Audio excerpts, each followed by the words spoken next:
everybody, it's Rachel, the dietitian at Florence, Crittenton, and today I'm showing you guys a recipe that is very delicious and very nutritious. It's called African pumpkin and peanut style stew. So it's got fruits, vegetables, and some protein in there. So what you're going to need is some peanut butter, some garlic, you can use chicken broth or vegetable broth, ground ginger, or if you have fresh ginger that works too, curry powder, ground cinnamon, canned pumpkin puree, some carrots, some celery, some apples, I have some gala apples here, an onion, and a couple potatoes. So let's get cooking.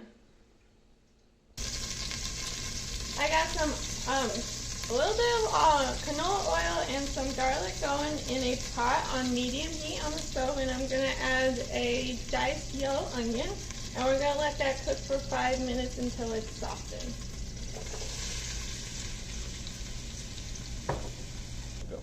Once your onions are softened, you can go ahead and add your spice blend. I have 2 teaspoons of cinnamon, 2 teaspoons of ground ginger, and 1 teaspoon of curry powder with 1 tablespoon of brown sugar. So go ahead and give that a mix.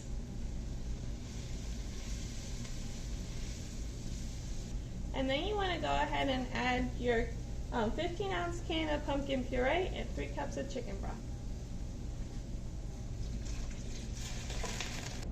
Once you have this mixed together, you want to go ahead and add your fruit and your veggies. I've got 2 carrots sliced, 2 celery stalks sliced, 2 apples chopped, and 2 large red potatoes chopped. So we're going to go ahead and add this to the soup and then let it simmer for about 20 to 25 minutes until you have reached your desired softness of your vegetables and your fruit. So I've had my soup simmering for about 25 minutes now, and everything's nice and soft. So we're going to go ahead and turn off the heat. And we're going to add 3/4 of a cup of chunky or smooth peanut butter. I have smooth. And we're just going to go ahead and mix that in.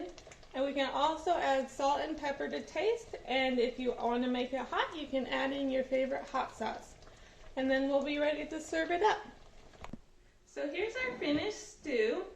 It makes a really hearty dinner if you want to serve it as is. So you can also serve it over boiled rice or quinoa.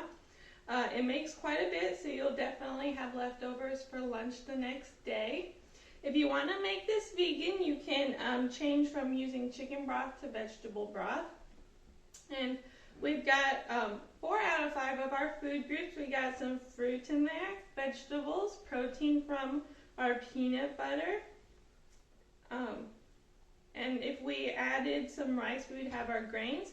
If you want it mixed in some plain Greek yogurt or milk to up the protein factor and add in that 5th food group, you're perfectly able to do that.